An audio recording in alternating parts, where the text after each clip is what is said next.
Hello friends, आप सबका स्वागत है आपके अपने यूट्यूब चैनल GSR स्टडी में। दोस्तों, इस वीडियो में हम लोग प्राचीन इतिहास के जो महत्वपूर्ण प्रश्न हैं उन पर चर्चा करेंगे। और इस वीडियो में जिन प्रश्नों पर चर्चा की जाएगी वो संबंधित होंगे प्रतिहार वंश, राष्ट्रकूट वंश और चोल वंश से। चलिए चलते हैं अपने वीडियो की तरफ।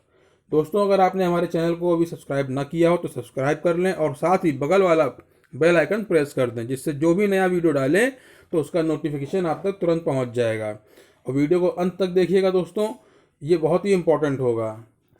चलिए चलते हैं प्रश्नों की तरफ। पहला प्रश्न कह रहा है, राजतरंगिणी की रचना किसने की थी। बहुत ही इंपॉर्टेंट क्वेश्चन है, कई बार एग्जाम में पूछा गया है दोस्तों ये। तो राजतरंगिणी की रचना की थी कल्हण ने। ठीक है, किसने की थी? कल्हण ने। इसका सही आंसर है ऑप्शन नंबर 3। दोस्तों, कश्मीर के लोहार वंश के शासक हर्ष के आश्रय में थे कल्हण। ठीक है, वहीं पर इन्होंने इसकी रचना की थी। अगला प्रश्न देखते हैं। मोस्ट इंपॉर्टेंट क्वेश्चन है दोस्तों ये एग्जाम के पॉइंट ऑफ व्यू से। एहोल अभिलेख किससे संबंधित है? कई बार एग्जाम में पूछा गया है ये। एहोल अभिलेख किससे संबंधित है? तो दोस्तों, एहोल अभिलेख संबंधित है चालुक्य राजा पुलकेशिन द्वितीय से।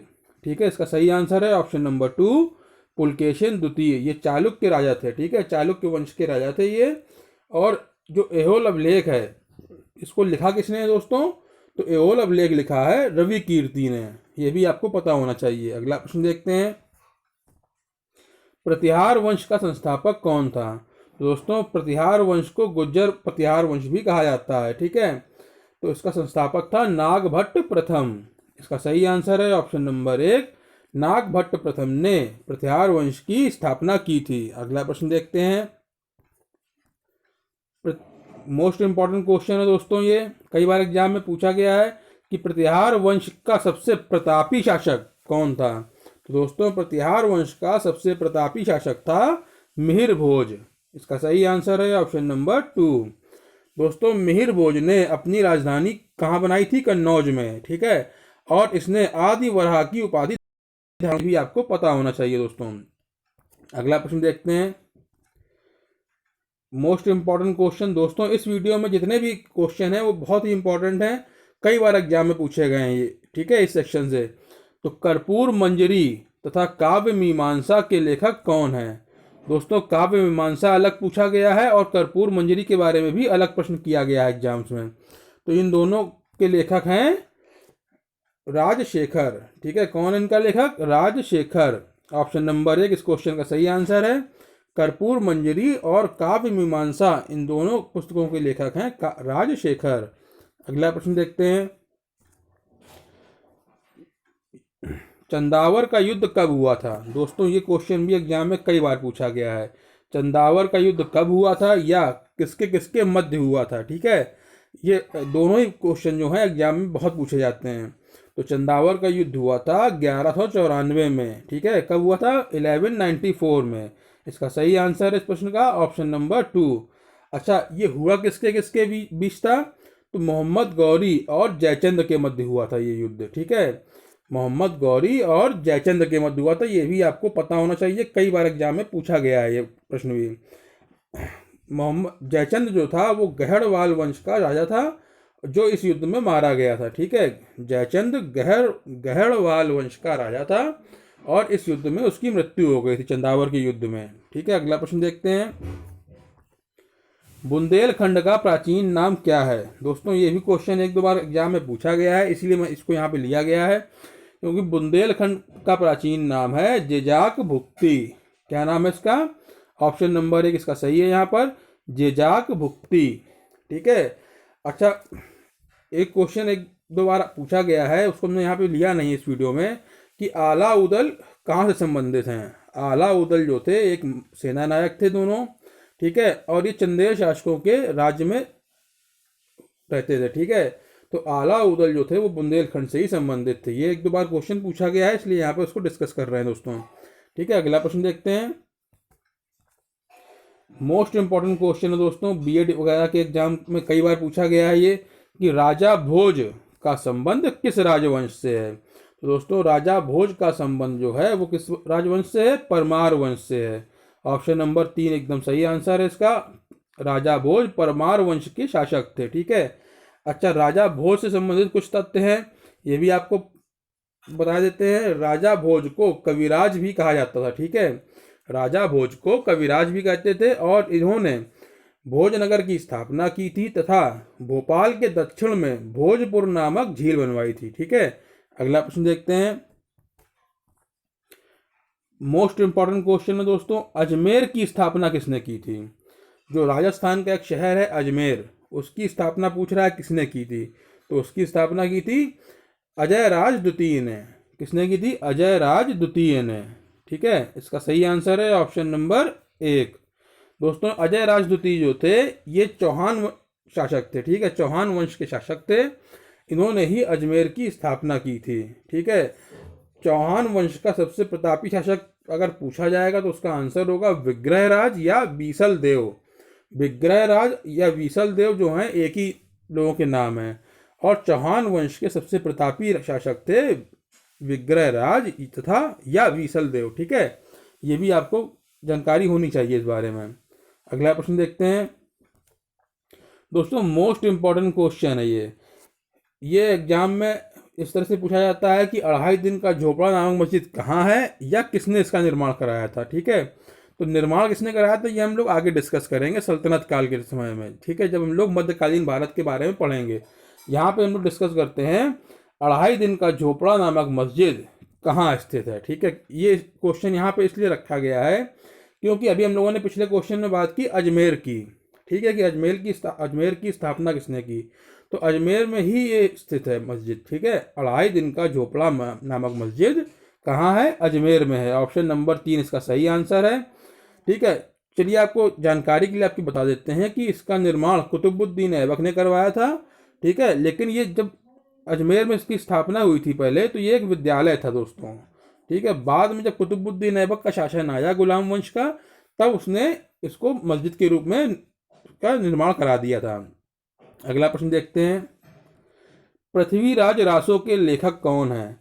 दोस्तों, पृथ्वीराज रासो जो है वो पृथ्वीराज चौहान जो थे चौहान वंश के, उनसे संबंधित है ये पुस्तक, और इसकी रचना की थी चंद्रवर दाई ने। किसने की थी? चंद्रवर दाई ने। इसका सही आंसर है ऑप्शन नंबर 1।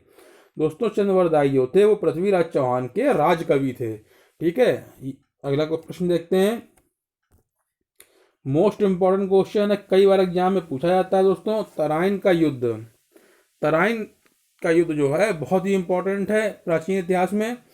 कई बार एग्जाम में पूछा गया है कि किसके बीच हुआ है या कौन जीता था, और ये 2 युद्ध हुए थे दोस्तों। तराइन का प्रथम युद्ध कब हुआ? यहाँ क्वेश्चन है, तराइन का प्रथम युद्ध कब हुआ था दोस्तों? तराइन का प्रथम युद्ध हुआ था 1191 में, 1191। ऑप्शन नंबर 2 यहाँ पर एकदम सही है दोस्तों। तराइन का प्रथम युद्ध जो हुआ वो पृथ्वीराज चौहान और मोहम्मद गौरी के बीच हुआ था, ठीक है। और इस युद्ध में मोहम्मद गौरी हार गया था, ठीक है। ये आपको पता होना चाहिए, एग्जाम में पूछा जाता है दोस्तों कि तराइन के प्रथम युद्ध में किसकी हार हुई थी, तो इसका आंसर होगा मोहम्मद गौरी की हार हुई थी। हुआ किसके किसके बीच था? पृथ्वीराज चौहान और मोहम्मद गौरी के बीच। अच्छा, अब बात करते हैं तराइन के द्वितीय युद्ध की। तराइन में जो दूसरा युद्ध हुआ वो हुआ था 1192 में। कब हुआ? 1192 में, ठीक है। 1192 में तराइन का द्वितीय युद्ध हुआ, वो भी हुआ था पृथ्वीराज चौहान और मोहम्मद गौरी के बीच में ही, ठीक है। लेकिन तराइन के द्वितीय युद्ध में जीत हुई थी मोहम्मद गौरी की, और पृथ्वीराज चौहान हार गए थे। अगला प्रश्न देखते हैं, कन्नौज के लिए हुए त्रिपक्षीय युद्ध में अंतिम सफलता किसे मिली थी? दोस्तों, ये बहुत ही इंपॉर्टेंट है त्रिपक्षीय युद्ध। कई बार एग्जाम में पूछा गया है ये कि त्रिपक्षीय युद्ध में किस किस वंश के शासक ने भाग लिया था, ये पूछते हैं, या ये पूछेंगे कि किसकी जीत हुई थी, ठीक है, और ये किस लिए लड़ा गया। अधिकतर युद्ध जो होते थे 2 पक्ष में होते थे, ठीक है, 2 राज्यों के राजाओं के मध्य। लेकिन ये ऐसा युद्ध था जिसको 3 तरफ से लड़ा गया इसके लिए, ठीक है। 3 वंश के राजाओं ने युद्ध किया आपस में, और ये बहुत ही इंपॉर्टेंट क्वेश्चन है। तो इसका सही आंसर क्या होगा इस प्रश्न का? कि प्रतिहार वंश, ठीक है। ऑप्शन नंबर 3 इसका सही आंसर है। प्रतिहार वंश के शासकों को अंतिम विजय मिली थी कन्नौज के लिए हुए त्रिपक्षीय युद्ध में, ठीक है। अच्छा, कन्नौज के लिए जो त्रिपक्षीय युद्ध हुआ उसमें कौन कौन शामिल था? तो दोस्तों कन्नौज के लिए हुए त्रिपक्षीय युद्ध में, ठीक है, पाल वंश, राष्ट्रकूट वंश और प्रतिहार वंश, इन तीनों वंशों के मध्य में ये युद्ध हुआ था। ठीक है, पाल वंश की तरफ से युद्ध में भाग लिया था धर्मपाल और चक्रायुद्ध ने। ठीक है, सबसे पहले धर्मपाल ने भाग लिया, उसके बाद चक्रायुद्ध ने भाग लिया। 2 बार ये युद्ध हुआ है दोस्तों। और राष्ट्रकूट वंश की तरफ से सबसे पहले किसने भाग लिया? ध्रुव ने, और उसके बाद गोविंद तृतीय ने भाग लिया था। और प्रतिहार वंश की तरफ से दोस्तों सबसे पहले जो युद्ध हुआ उसमें भाग लिया वत्सराज ने, और उसके बाद नागभट्ट द्वितीय ने भाग लिया था। ये आपको जानकारी देनी जरूरी थी। चलिए चलते हैं अपने अगले प्रश्न की तरफ। जयदेव की रचना निम्न में से कौन है? ये एक राइटर है दोस्तों। जयदेव की रचना पूछी जा रही है, बहुत ही इंपॉर्टेंट क्वेश्चन है दोस्तों एग्जाम के पॉइंट ऑफ व्यू से। उसका रीजन ये है कि मैंने प्रश्न यहाँ घुमा दिया है, ठीक है, लेकिन एग्जाम में पूछा जाता है कि गीत गोविंद की रचना किसने की थी। ठीक है, तो इसका सही आंसर होगा यहाँ पर गीत गोविंद। ऑप्शन नंबर 3 इसका सही है। जयदेव की रचना निम्न में से है गीत गोविंद। ठीक है, बाकी जो पवन दूत है उसके लेखक हैं धोई। ठीक है, पवन दूत के लेखक का नाम है धोई। ठीक है, और ब्राह्मण सर्वस्व जो है उसके लेखक हैं हलायुद्ध। ब्राह्मण सर्वस्व के लेखक कौन है? हलायुद्ध। ठीक है, ये तीनों पुस्तकों के लेखक जो हैं, पवन दूत के लेखक धोई, ब्राह्मण सर्वस्व के लेखक हलायुद्ध और गीत गोविंद के लेखक जयदेव, ये तीनों लेखक जो हैं ये सेन वंश जो था उसके शासक लक्ष्मण सेन के दरबारी थे दोस्तों। ठीक है, अगला प्रश्न देखते हैं। किस वंश के शासक ने अपने अभिलेख सर्वप्रथम हिंदी में उत्कीर्ण करवाए? दोस्तों बहुत इंपॉर्टेंट क्वेश्चन है। ऐसा कौन सा शासक था किस वंश का जिसने अपने अभिलेख जो हैं सर्वप्रथम हिंदी में उत्कीर्ण करवाए? तो दोस्तों सेन वंश के शासकों ने अपने अभिलेख सर्वप्रथम हिंदी में उत्कीर्ण करवाए थे। ठीक है, इसका सही आंसर है ऑप्शन नंबर 3। अगला प्रश्न देखते हैं। मोस्ट इंपॉर्टेंट क्वेश्चन है दोस्तों, कई बार पूछा गया एग्जाम में। एलोरा के प्रसिद्ध कैलाश मंदिर का निर्माण किसने करवाया था? ठीक है, तो एलोरा के कैलाश मंदिर का निर्माण करवाया था राष्ट्रकूट शासक कृष्ण प्रथम ने। किसने करवाया था? कृष्ण प्रथम ने। इसका सही आंसर है ऑप्शन नंबर 3। ये आपको ये पता होना चाहिए कि ये राष्ट्रकूट शासक था। ठीक है, ये राष्ट्रकूट वंश का शासक था और इसी ने जो है एलोरा के प्रसिद्ध कैलाश मंदिर का निर्माण कराया था। कई बार केवल यही पूछते हैं कि किस वंश के शासक ने कराया था, तो आपका आंसर होगा राष्ट्रकूट वंश के शासक ने। अगला प्रश्न देखते हैं। किस राष्ट्रकूट शासक ने जल समाधि लेकर अपना जीवन समाप्त किया? दोस्तों ऐसा कौन सा राष्ट्रकूट शासक था जिसने जल समाधि यानी पानी के भीतर जाके समाधि ले ली थी और अपने जीवन को समाप्त कर लिया था? ठीक है, तो इसका सही आंसर है अमोघवर्ष। ऑप्शन नंबर 1 इस क्वेश्चन का सही आंसर है। अमोघवर्ष ने जल समाधि लेकर अपने जीवन को समाप्त कर दिया था। ये राष्ट्रकूट वंश के शासक थे। अगला प्रश्न देखते हैं। अगले प्रश्न में कह रहा है दोस्तों, कन्नड़ भाषा के कवि पोन्न किसके दरबारी थे? दोस्तों कवि पोन्न के बारे में बात कर रहा है कि ये किसके दरबारी थे।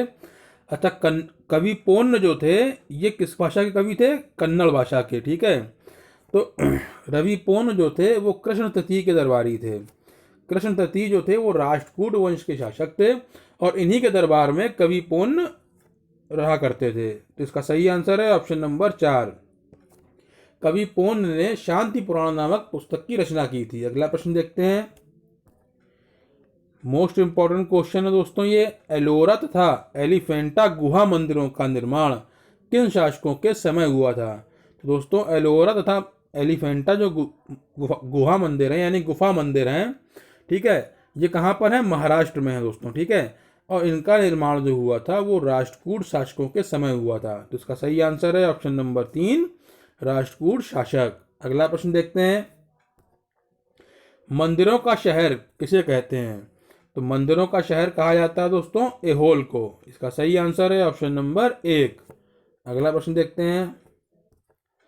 एकाश्म मंदिर का निर्माण किसने करवाया था? दोस्तों, एकाश्म मंदिर के बारे में आपको कुछ जानकारी पता होनी चाहिए कि एकाश्म मंदिर जो है वो महाबलीपुरम में स्थित है। ठीक है, एकाश्म मंदिर महाबलीपुरम में है और इनको रथ मंदिर भी कहा जाता है।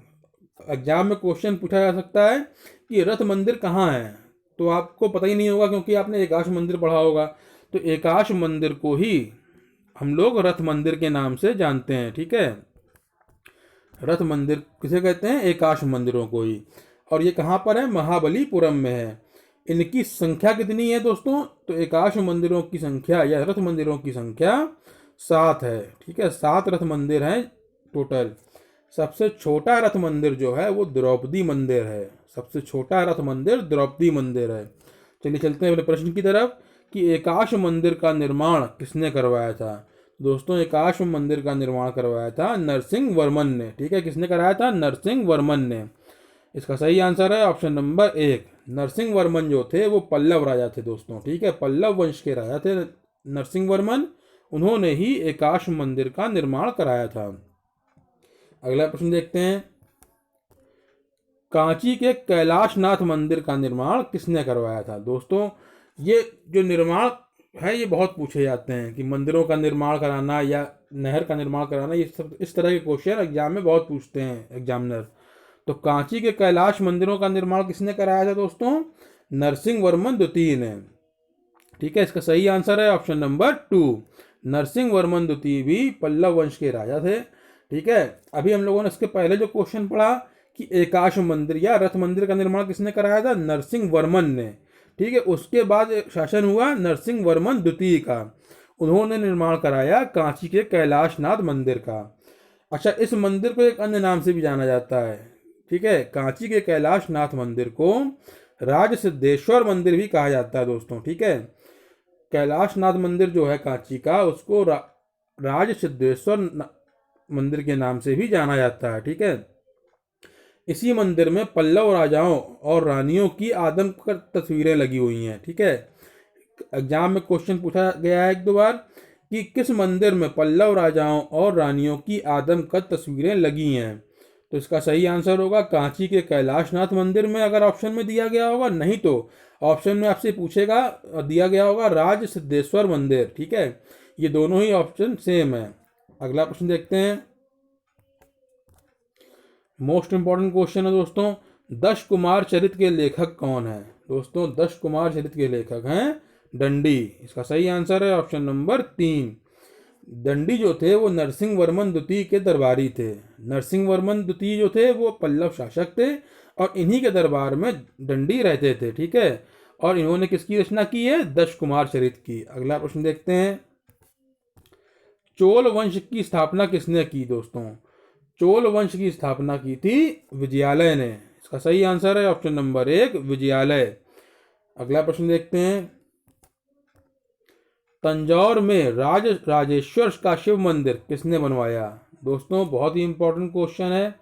तंजौर में राजेश्वर का शिव मंदिर किसने बनवाया?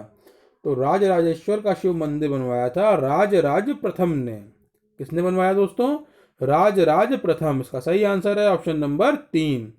दोस्तों, राज प्रथम के बारे में एक और तथ्य है, ये ऐसा शासक था चोल वंश का जिसने श्रीलंका पर आक्रमण किया था दोस्तों। ठीक है, श्रीलंका पर आक्रमण करने वाला शासक था राज प्रथम। अगला प्रश्न देखते हैं, मोस्ट इंपॉर्टेंट क्वेश्चन है दोस्तों, कई बार एग्जाम में पूछा गया है, चोल राज्य से संबंधित है ये, चोल वंश से, कि स्थानीय स्वशासन किसकी मुख्य विशेषता थी? ठीक है, स्थानीय स्वशासन किसकी मुख्य विशेषता थी? तो इसका सही आंसर होगा चोल प्रशासन की। ठीक है, चोल वंश के शासक जो थे उन्होंने सबसे पहले भारत में स्थानीय स्वशासन की स्थापना की थी। ठीक है, तो इसका सही आंसर है ऑप्शन नंबर 1। अगला प्रश्न देखते हैं, तमिल साहित्य का त्रिरत्न किसे कहा जाता है? तो दोस्तों, तमिल साहित्य जो है उसमें त्रिरत्न की संज्ञा किसको दी गई है? तमिल साहित्य में त्रिरत्न की संज्ञा दी गई है कंबन, पुंगलेंदी और टुकुट्टन को। ठीक है, ये तीनों जो लेखक हैं, रचनाकार हैं, साहित्यकार हैं, इनको तमिल साहित्य का त्रिरत्न कहा जाता है। ठीक है, एक बार फिर से आप नाम पढ़ लीजिए, कंबन, पुगलेंदी औट्टुकुट्टन। ठीक है, इसका सही आंसर होगा इस क्वेश्चन का ऑप्शन नंबर 4, उपरोक्त सभी। इन तीनों को ही तमिल साहित्य का त्रिरत्न कहा जाता है। अगला प्रश्न देखते हैं। अगले प्रश्न में कह रहा है दोस्तों, कन्नड़ साहित्य के त्रिरत्न कौन है। अभी हम लोगों ने पिछले प्रश्न में बात की दोस्तों तमिल साहित्य के त्रिरत्न के बारे में। ठीक है, अब अगले प्रश्न में पूछ रहा है कि कन्नड़ साहित्य के त्रिरत्न कौन है। तो कन्नड़ साहित्य के त्रिरत्न के रूप में जाना जाता है पंप, पोन्न और रन्न को। ठीक है, इनके नाम अच्छे से याद कर लीजिए, बहुत ही सिमिलर नेम है ये। पंप, पोन्न और रन्न, ये तीनों जो हैं वो कन्नड़ साहित्य के त्रिरत्न माने जाते हैं। तो इसका भी आंसर होगा दोस्तों ऑप्शन नंबर 4, उपरोक्त सभी। अगला प्रश्न देखते हैं। चित्तौड़ में विजय स्तंभ का निर्माण किसने करवाया था दोस्तों। तो चित्तौड़ में विजय स्तंभ का निर्माण करवाया था राणा कुंभा ने। इसका सही आंसर है ऑप्शन नंबर 3, राणा कुंभा ने चित्तौड़ में विजय स्तंभ का निर्माण करवाया था। अगला प्रश्न देखते हैं। खतौली का युद्ध कब हुआ था दोस्तों। देखिए, अभी हम लोगों ने इसके पहले बात की थी चंदावर के युद्ध की। ठीक है, अब यहाँ कह रहा है खतौली का युद्ध कब हुआ था। ये युद्ध जो है दोस्तों बहुत पूछे जाते हैं, क्योंकि इनके जो सन होते हैं कि किस सन में हुए हैं, इसमें बहुत कन्फ्यूजन होता है स्टूडेंट्स को। ठीक है, तो आप लोग इसको अच्छे से याद कर लीजिए। खतौली का युद्ध हुआ था 1518 में। ठीक है, कब हुआ था दोस्तों, 1518, 1518 में खतौली का युद्ध हुआ था। इसका सही आंसर है ऑप्शन नंबर 3। अच्छा, ये हुआ किसके किसके बीच था। ये हुआ था खतौली का युद्ध 1518 में राणा सांगा और इब्राहिम लोदी के बीच हुआ था। ठीक है, खतौली का युद्ध 1518 में राणा सांगा व इब्राहिम लोदी के बीच हुआ था। दोस्तों, इसी के साथ प्राचीन इतिहास जो था, ठीक है, उसके सारे पार्ट हो चुके हैं। अब अगला जो इतिहास का वीडियो आएगा उसमें हम लोग स्टार्ट करेंगे मध्यकालीन भारत। हमारी कोशिश ये रहेगी कि कम से कम वीडियो में, ठीक है, आपको मोस्ट इंपॉर्टेंट क्वेश्चन सारे डिस्कस करा दिए जाएं। तो अगर आपको हमारा वीडियो पसंद आया हो तो हमारे वीडियो को लाइक करें, शेयर करें और हमारे चैनल GS स्टार स्टडी को सब्सक्राइब करें। तो मिलते हैं अपने अगले वीडियो में। Thank you friends.